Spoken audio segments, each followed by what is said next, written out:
삶의 기적을 일으키는 30분 예배를 시작하도록 하겠습니다. 하나님께서 오늘 우리에게 주시는 말씀은 빌립보서 3장 18절에서 19절까지 말씀입니다. 이 말씀 제가 봉독하도록 하겠습니다.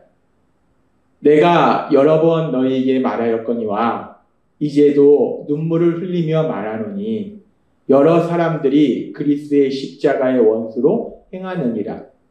그들의 마침은 멸망이요 그들의 신은 배요 그 영광은 그들의 부끄러움에 있고 땅의 일을 생각하는 자라. 아멘. 오늘도 이 시간 우리를 사랑하신 하나님 우리에게 말씀하실 때 하나님의 말씀을 듣기 전에 잠시 기도하는 시간 갖도록 하겠습니다. 좋으신 하나님 감사합니다. 저희가 하나님을 믿고 하나님 사랑 안에서 살아가지만 그럼에도 불구하고 저희는 여전히 연약합니다.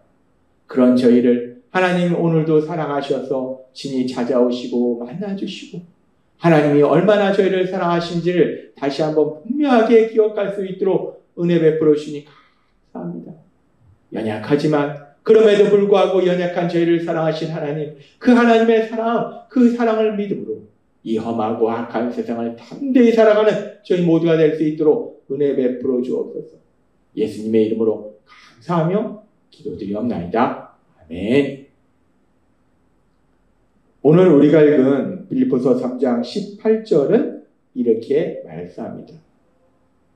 내가 여러 번 너희에게 말하였거니와 이제도 눈물을 흘리며 말하노니 여러 사람들이 그리스도의 십자가의 원수로 행하느니라. 바울 사도는 지금 자신이 사랑하는 빌립보 교회 성도님들 향해서 이야기할 때 내가 여러 번 얘기했다. 한 번 얘기한 것이 아니라 2번 얘기하고 3번 얘기하고 4번 얘기하고 수차에 걸쳐서 여러 번 아주 많이 얘기했다. 그런데 그렇게 여러 번 얘기했지만 지금도 내가 눈물을 흘리며 다시 말한다. 라고 얘기해요. 그래서 여기서 눈물을 흘리며 바울 사도가 이야기한다. 라는 이 말이 무엇을 의미하는지. 여기서 눈물을 흘린다. 라는 헬라어는 클라이오라는 헬라어를 사용하는데 이것은 그냥 조용히 흐느끼는 그런 것이 아니에요. 서름이 복받쳐서 슬픔이 복받쳐서 소리부리치면서 억제할 수 없는 그 슬픔을 표현하는 그런 것. 그것이 바로 여기서 흘린 눈물을 흘리며라는 것. 그냥 조용히 눈물을 흘리는 것이 아니라 너무 슬퍼서 너무 많이 슬퍼서 그 슬픔을 주체할 수 없어서 그 슬픔이 터져 나오는 것. 그것이 여기서 얘기하는 눈물을 흘리며라는 표현. 따라서 지금 바울 사도가 이 편지에 이제도 눈물을 흘리며 말하노니 라는 것은 내가 지금도 좀 슬퍼하면서 다시 얘기한다라는 것이 아니라 내가 너무 슬프다. 내가 너무 마음이 아프다라고 얘기해요. 내가 너무 마음이 아파서 그 슬픔을 주체할 수 없을 정도로 너무 마음이 아프면서 그래서 눈물을 흘리면서 내가 다시 한번 너에게 얘기하는데 라고 얘기하는 거예요. 그러면 바울 사도가 왜 이렇게 마음이 아픈가? 왜 이렇게 눈물이 나는가? 지금 이 말씀해 보니까 이제도 눈물을 흘리며 말하노니 여러 사람들이 그리스도의 십자가의 원수로 행하느니라. 바울 사도가 무엇이 그렇게 슬픈가? 무엇이 그렇게 마음이 아픈가? 무엇이 그렇게 주체할 수 없는 슬픔으로 인해서 눈물이 흘러내리는가? 바울 사도 얘기합니다. 여러 사람들이 그리스도의 십자가의 원수로 행하느니라 라고 얘기해요. 그리스도의 십자가의 원수. 우리가 죄에서 구원받은 것이 우리 예수님의 십자가 죽으심입니다.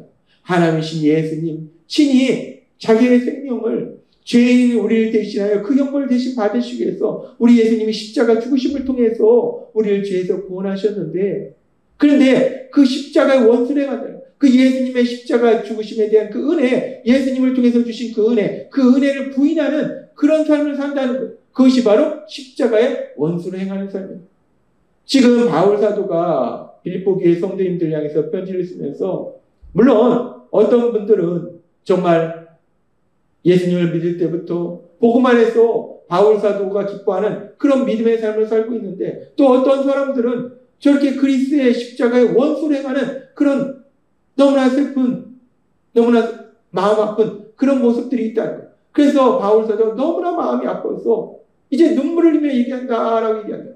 그러면 여기서 우리가 그렇게 바울 사도를 슬프게 한 바울 사도가 눈물을 흘리며 말하노니라는 것처럼 바울 사도의 마음을 그렇게 아프게 한 그런 일들이 무엇인가, 그 부분에 대해서 우리가 조금 더 구체적으로 생각해 보면 그것을 우리는 두 가지로 크게 생각해 볼 수 있어요.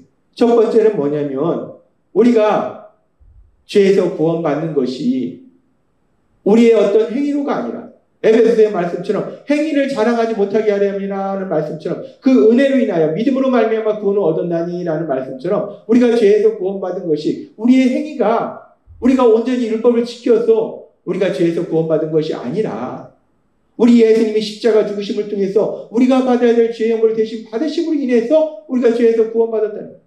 그런데 그럼에도 불구하고 율법주의자들은 계속해서 주장하는 것이 자신들의 행위를 통해서 구원받는 것처럼, 자신들의 행위를 통해서 의롭다 칭함 받을 수 있는 것처럼 자신들이 하나님의 말씀을 이렇게 지켰고 할례도 행하고 이렇게 자신들의 행위를 통해서 구원받아야 된다. 너희가 구원받기 위해서 이렇게 해야 된다. 라고 마치 구원이 행위를 통해서 구원받는 것처럼 주장하는 율법주의자들이 있다는 거예요.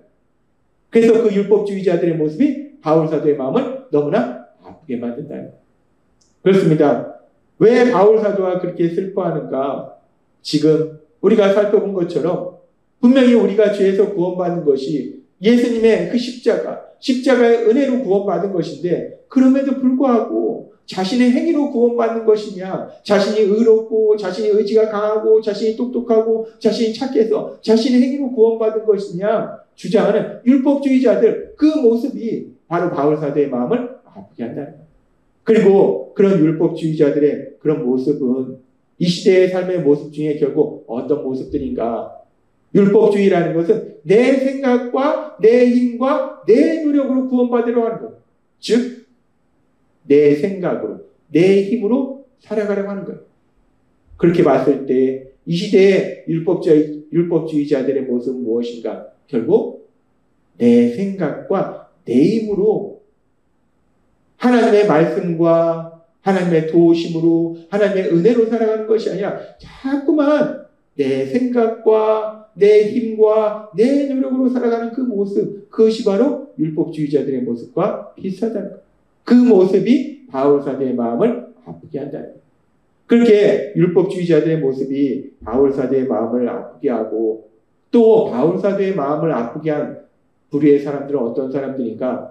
율법주의자들은 그렇게 자신의 힘과 노력으로 하나님의 말씀을 지킬 수 있다, 구원받을 수 있다 라고 주장하는 사람들이고, 그래서 자신의 힘과 노력, 자신의 생각으로 살아가는 사람들이고, 또 한 부류가 바울 사도의 마음을 아프게 하는데 그것은 바로 도덕 폐기론자들입니다.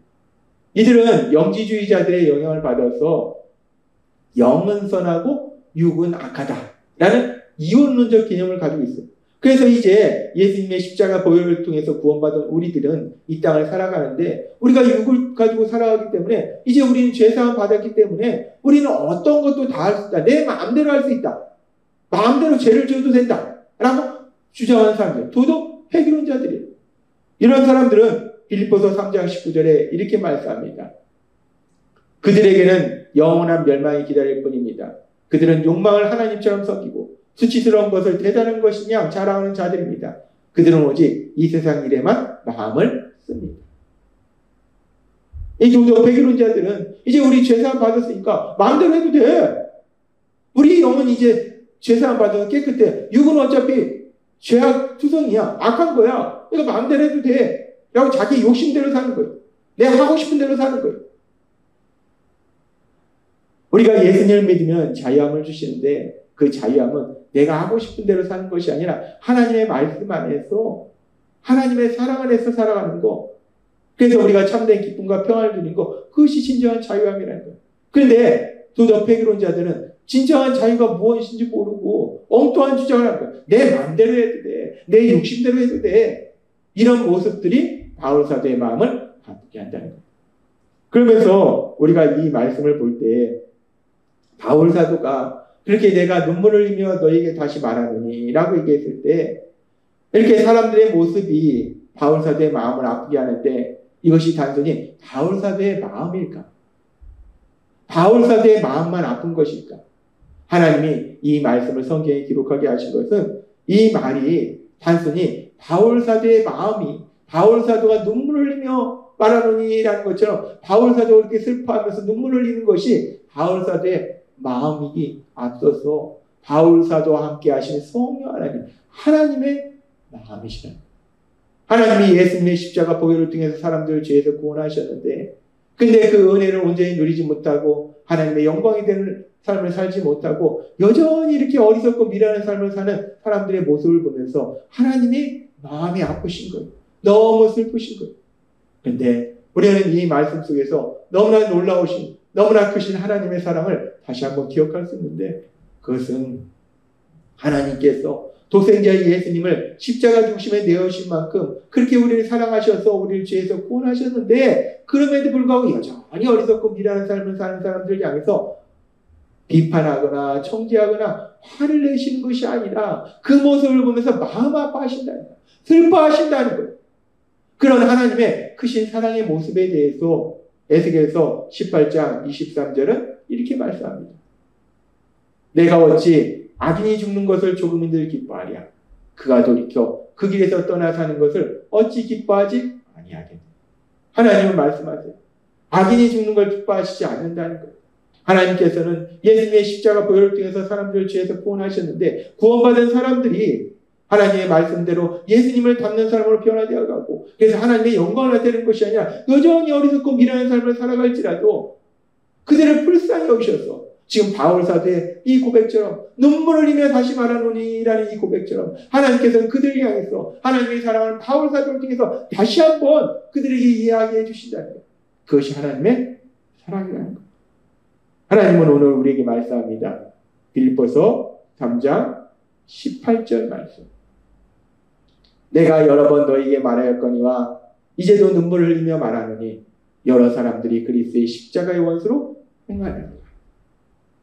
우리 하나님은 우리의 어리석음과 미련함에 대해서 분노하시는 것이 아니라 진노하시는 것이 아니라 심판하시는 것이 아니라 무서운 흉벌을 내리시는 것이 아니라 그런 어리석고 미련한 우리들을 보시면서 여전히 불쌍히 여기신다. 마음 아파하신다는 거예요. 그 놀라우신 사랑이 우리와 함께 할 때 예수님을 믿는 우리들 날마다 하나님의 말씀을 듣고 기도하고 그래서 하나님의 말씀대로 예수님을 닮는 사람으로 변화되려고 몸부림치시는 여러분들의 그 삶 속에 이 놀라운 하나님의 사랑이 언제나 홍사하게 임하고 있음을 믿습니다. 그 사랑 안에서 하나님이 주시는 기쁨과 평안을 마음껏 누리시는 여러분이 되시길 주님의 이름으로 축원합니다. 기도하겠습니다. 하나님 아버지 감사합니다. 오늘도 주신 말씀처럼 우리의 어리석음과 미련함에도 불구하고 끝까지 저희를 사랑하신 하나님, 그 하나님의 놀라우신 사랑, 그 사랑 안에 거하며 그 사랑을 누리는 저희가 될 수 있도록 역사해 주옵소서. 예수님의 이름으로 감사하며 기도드리옵나이다. 아멘.